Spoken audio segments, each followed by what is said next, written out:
Olá, seja bem-vindo ao podcast Você em Dia Saúde, produzido pela Bion Indústria Farmacêutica, que desenvolve biomedicamentos para pacientes com doenças crônicas no Brasil. A série de podcasts que leva até você temas atuais e relevantes sobre saúde, trazendo médicos e profissionais renomados para tratar desse assunto, que é o maior investimento em bem-estar que você pode fazer. E o nosso tema de hoje é como a alimentação pode afetar o tratamento do paciente oncológico. Quem tem câncer perde o apetite? Quais os riscos para a saúde do paciente? Prisão de ventre e diarreia durante a quimioterapia. O que pode ser feito para minimizar esses efeitos? Nós vamos explorar esse tema hoje aqui no podcast Você em Dia Saúde. Eu sou a Marina Machado e junto comigo nessa conversa está o Dr. Hélio Tanaka, que é formado pela Faculdade de Medicina da Universidade Federal do Paraná. Ele é especialista em cirurgia geral pediátrica e cancerologia, com certificação pela Associação Médica Brasileira. Ele tem pós-graduação como fellow no St. Jude Children's Hospital em Memphis, no Tennessee, nos Estados Unidos, e como fellow no Kobe Children's Hospital, que fica em Kobe, no estado de Hyogo, no Japão. Ele é membro do Comitê Científico da Sociedade Internacional de Farmoeconomia. Economia? É isso, doutor? Eu estou lendo errado. E da diretoria atual da ISPOR Brasil Chapter. Fala para mim, o que é isso, doutor? Boa tarde. Boa tarde, Marina. Farmacoeconomia. E eu li errado. Farmacoeconomia. Tá aí, agora eu li certo. É economia da saúde.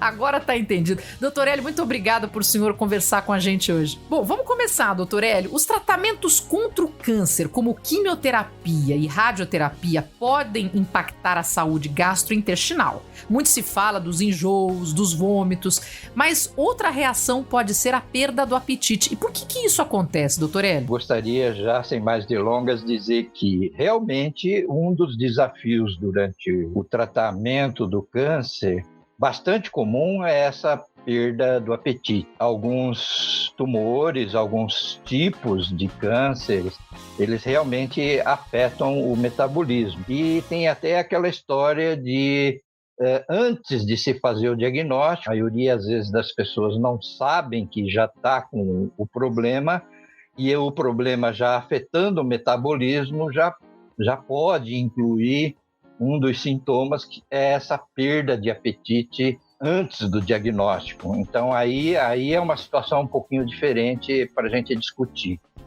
E, como todo mundo já leu, já sabe, isso é um tema de domínio público, que existem diferentes causas para perda de apetite, né?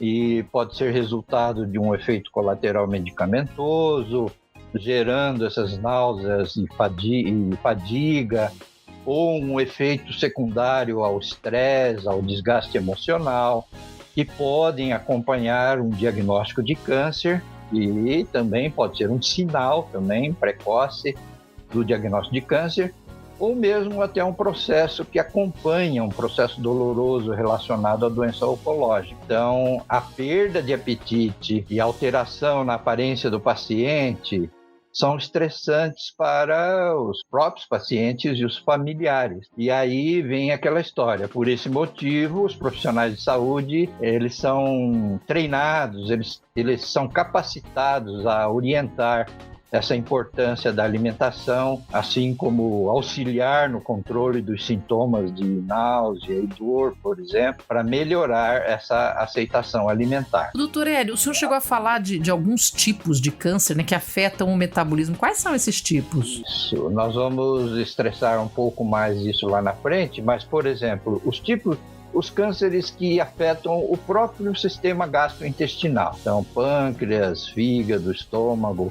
E começando pela boca, esôfago, etc., o sistema digestório em si, sendo afetado, ele pode dar essa perda de apetite. Ou quando se tem uma lesão, câncer, que é dentro do abdômen, por exemplo, do lado do sistema digestório, mas que incomoda, né? Tipo assim, o ovário, alguns órgãos internos do abdômen, e que afetam também o sistema digestório por estarem ali do lado, ou por afetarem também o metabolismo. Eu sigo com a dúvida, né? Porque não é só nessa situação que a pessoa pode perder o apetite, às vezes tem um desconforto, né? Porque o próprio tumor, dependendo do local, pode dificultar a mastigação, a deglutição, e também pode alterar o olfato, o paladar. A pessoa pode ter lesões na boca, o senhor está falando de lesões internas, né? Tudo isso, quer dizer, o tumor, dependendo de onde ele for, ele pode afetar também essa vontade de comer da pessoa. Você imagina, as pessoas agora com Covid, né, sem olfato e sem paladar, também se alimentam menos, né?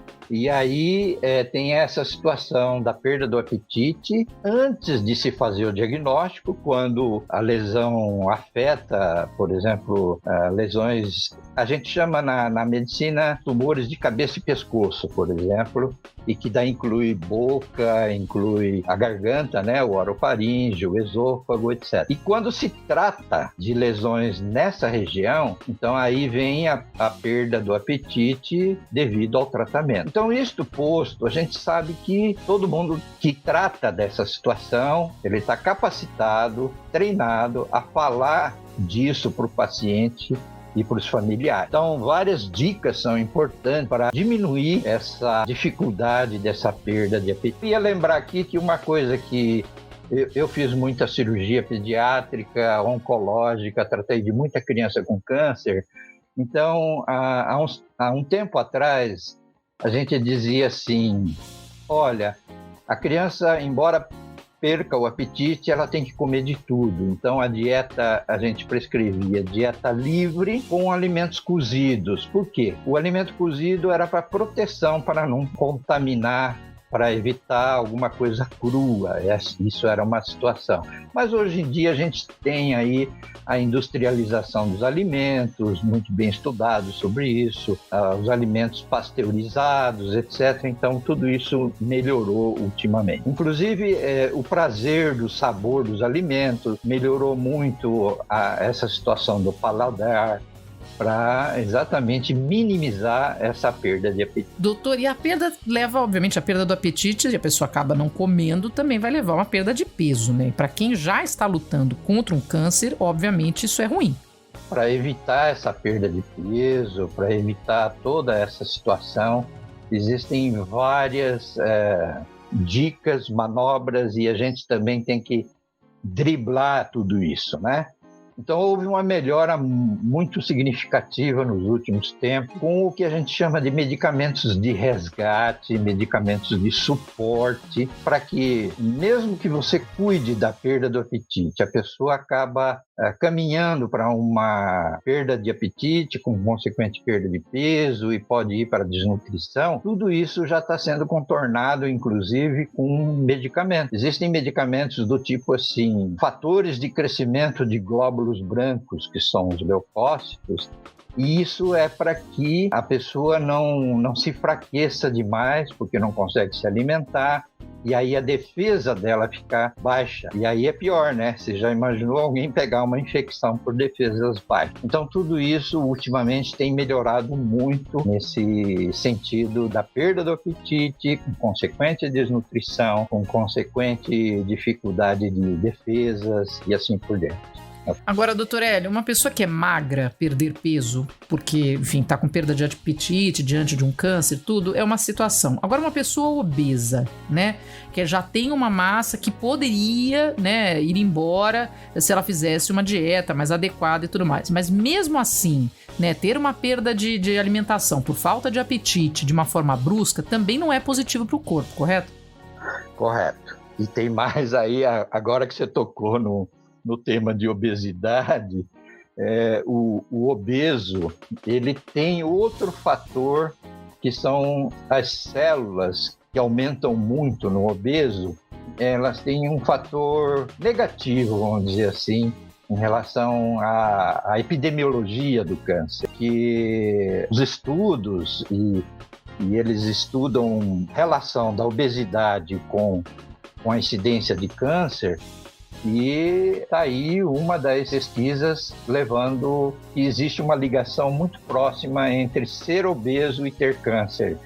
Então, existem trabalhos sobre isso, mostrando que é melhor não ser obeso, né? Para tantas coisas, né, doutor? É hipertensão, é diabetes, é um bocado de problemas, doenças cardiovasculares, e aí o câncer entra também como um acréscimo. Existe uma situação, quem é obeso e às vezes tem a infelicidade de ter o diagnóstico de um câncer e perde o apetite, começa a perder peso, até certo ponto ajuda, mas não é um direcionamento desejável, né? Mas tudo bem, ele pode entrar num patamar de peso bom e ficar por ali. E minha dúvida só é assim, a não alimentação dessa forma, né, na perda do apetite, você também não está colocando nutrientes importantes para o corpo, né? E que não é pensar apenas na perda de peso em si, mas na nutrição do corpo. Então o obeso que perde também muito rápido o peso pode ficar mais magrinho, mas vai ficar mais fraco. Tem que ter um equilíbrio, não é fácil a gente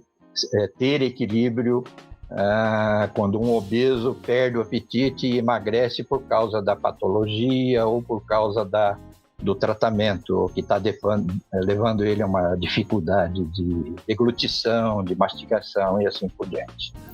Doutor Hélio, até a gente falou agora há pouco sobre essas dificuldades de deglutição, né? Quando essa região de pescoço, garganta, boca, né, está afetada por um tumor.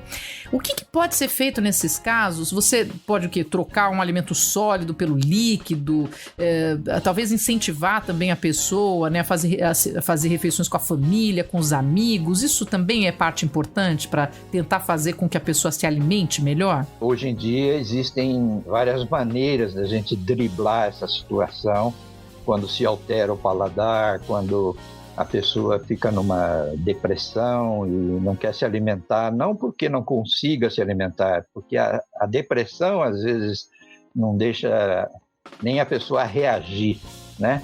Então, com a família, mudando alguns aspectos de ambiente, tudo isso realmente ajuda. Agora, nós temos ultimamente uma situação bem importante que eu vou lembrar aqui. Realmente, a quimioterapia, ela, há 20, 30 anos atrás, ela acabava com o sistema gastrointestinal, ou seja, a pessoa, além de perder o apetite, ficava com muitas lesões na mucosa oral, aquelas feridas na boca. Então, essa pesquisa foi aprofundada e tem um marco histórico na oncologia. Isso eu faço questão de colocar aqui.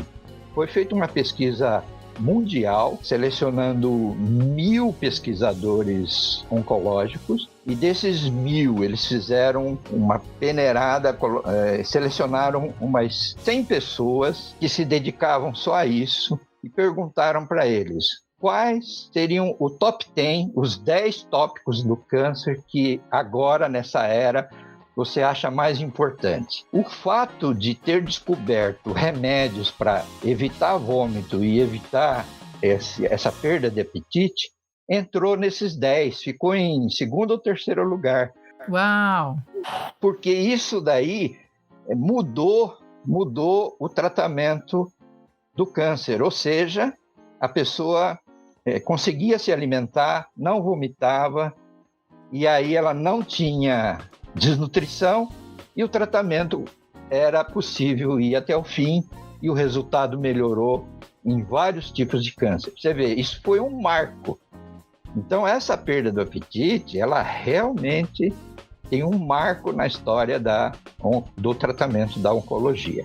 Olha, que ótima notícia, doutor Hélio, que ótimo. Agora, a gente está falando disso, assim, como efeitos da quimioterapia, até por situações de lesões e tudo mais, mas eu entendo que algumas medicações podem alterar o paladar, porque a pessoa fica com aquele gosto de metal na boca. Você nem precisa ter câncer, ele tá num tratamento muito sério. Tem umas medicações estranhas que eu já tomei na vida aí, que também me dá essa impressão. E aí, o que pode ser feito? Porque você não pode deixar de tomar essa medicação, mas também essa sensação metálica na boca é muito ruim. É assim, essa área do paladar, ela é muito pesquisada no mundo inteiro. Eu tenho até aqui uma curiosidade que eu vou dizer, os japoneses, né, na época que eu fiz o meu fellow lá, eles falavam assim, você já testou, você já provou alguma comida que você coloca na boca e diz assim, não tem gosto de nada.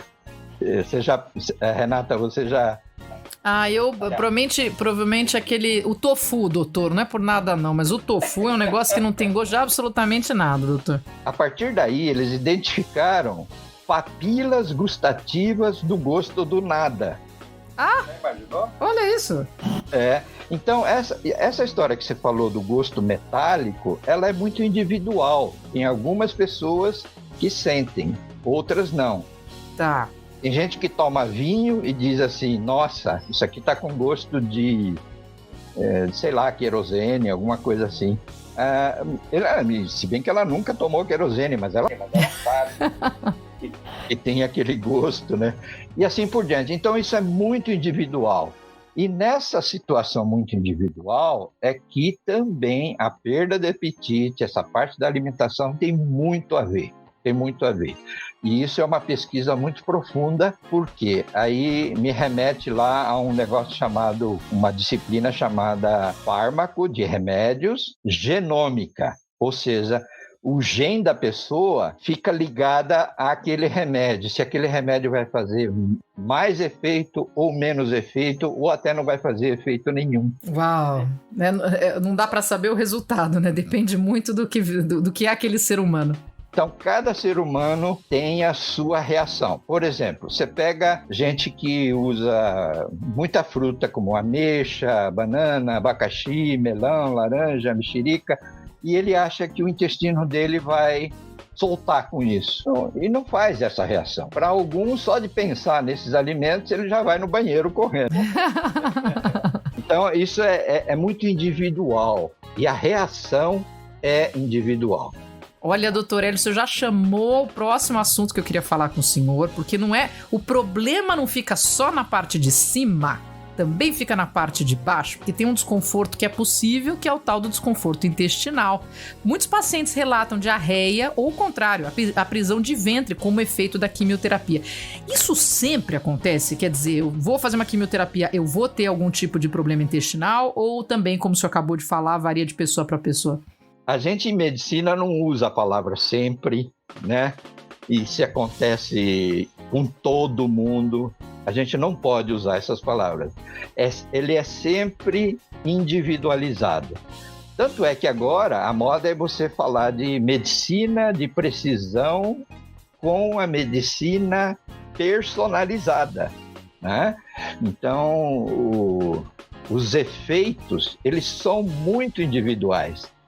Desde alimentos até remédios. E tem mais uma coisa e que vale a pena lembrar aqui. Quando eu falei em farmacogenômica, eu coloquei o gene da pessoa reagindo a um remédio que ele tenha que tomar, por exemplo. Agora tem a reação desse remédio com o alimento que ele ingere, tá? Então é uma interação droga com alimento no seu intestino. São dois fatores externos, mas é dentro do ambiente do seu estômago. E tem aquela outra história, quando você toma um remédio e tem que tomar outro remédio em cima. Então você tem uma interação droga com droga. Ou seja, realmente quando isso acontece, você imagine, vamos usar um termo bem popular aqui, a bagunça que acontece. Nossa, são muitas variáveis, né, doutor? É uma combinação daqui, dali, e aí você acaba indo, assim, não digo testando, porque testando parece um termo negativo, como se não soubesse o que fazer, mas na prática é isso, né? O que funciona para aquele paciente e o que não funciona. Isso. Por isso que alguém diz assim, você está com prisão de ventre? Existe aqui uma fórmula, existe aqui umas gotas de antigamente, existe aqui, etc, etc, etc. Aquilo funcionava para a maioria de algumas pessoas. Às vezes para outros não funcionam, e assim vai. Então esses efeitos são muito particulares. Agora, eu não sei quanto a você, mas eu lido melhor com a diarreia do que com a prisão de ventre. Porque a primeira enfraquece muito, mas a outra é de enlouquecer. Prisão de ventre é um negócio assustador. E o que dá para fazer para aliviar esses pacientes em particular? Pois é, exatamente isso. É você conhecer bem o paciente. Porque às vezes você vai fazer uma recomendação, uma receita, Daí a pessoa fala assim, antes de você falar, a pessoa já fala assim, ih, doutor, isso aí eu já fiz. Não? Então, o que acontece? Tanto pelo efeito causado pelo tratamento ou pela alimentação, tanto pela reação individuais, ou seja, de tudo isso aí, a gente sabendo, conhecendo a pessoa, às vezes alguém que tem uma prisão de ventre por nada, até porque isso acontece às vezes nas mulheres, quando viajam, né? Às vezes viajam, uma viagem longa, ela consegue segurar muito mais do que outras pessoas, mas aí a prisão de ventre é um inferno para as mulheres, né? E isso tem até a ver com individualidade. Eu vou até contar uma história aqui que entre as culturas gerais que afetam o intestino, a mulher, por exemplo, que estudava e frequentavam aquelas escolas das irmãs de antigamente, as normalistas, etc., elas tinham um poder de controle intestinal, de controle de eliminação de gases, de controle de tudo, e elas ficavam mais obstipadas do que as outras. Então, até para eliminar gases, elas tinham vergonha, e isso causava prisão de ventre. Então, isso é histórico, e a mulher, ela tem mais prisão de ventre do que o homem. O homem é muito mais relaxadão, né? A gente sabe, viu, doutor? A gente sabe, todo mundo que está ouvindo sabe que vocês são, mas com essa pontuação que o senhor deu, ficou até com inveja. Não posso falar, meu intestino é maravilhoso, graças a Deus. Mas realmente... Mas tem mulheres que existe até o fato de que ela vai ao banheiro só para eliminar gases, tá sozinha e fica vermelha com vergonha dela mesma. Jura, doutor? Não, mas pausa no podcast sobre saúde para curiosidades japonesas. Não há vaso sanitário mais incrível do que o vaso sanitário que tem no Japão. E aí, nessa curiosidade da vergonha, eu, dentro de um banheiro público no Japão, eu achei incrível, porque você tem, enfim, variedades. Você tem um buraco no chão, você tem um vaso que quase faz massagem em você, uma coisa espetacular. Mas no banheiro público, eu achei uma coisa ainda mais incrível, porque como você tem aquelas baiazinhas, né, aqueles lotezinhos assim, que não tem como você reduzir os sons que podem acontecer naquele momento, o vaso sanitário tem sons. Então você tem som de água, tem musiquinha, porque se você fica constrangido, você pode apertar a musiquinha que dá uma abafada no som. Então, doutor, os japoneses já estão nos liberando desses desconfortos. Não, realmente é cultural. E o fato de ser aquele antigo, de você pisar nos dois lados e não ter contato, é por questão de higiene, né? Isso eu acho fantástico. E é uma população, inclusive, um pouco mais antiga que utiliza isso, né? Porque ainda não aderiu. Mas em todos os lugares. Agora, deixa eu voltar pro foco, porque senão o pessoal me dá um puxão de orelha. O senhor citou essa questão da ligação da alimentação também com os alimentos, com o tratamento, ou também com o organismo da pessoa. Entendo e repito que as reações e os efeitos são particulares, mas por acaso há alguma coisa na alimentação costuma interferir? Olha, costumeiramente quem está fazendo tratamento, quem está fazendo quimioterapia deveria evitar algum tipo de alimento?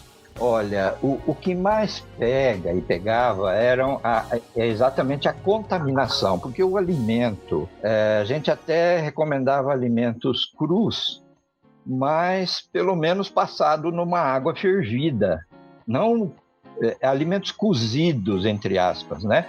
Mas se você pegar todos os alimentos e fizer o cozimento deles, perde o gosto, perde uma série de coisas. Mas os alimentos crus, eles têm muita bactéria natural, que no caso do intestino de um paciente que está sendo tratado por um câncer, ele tem o trato gastrointestinal dele alterado, a ponto de, às vezes, não ter as defesas que os outros têm.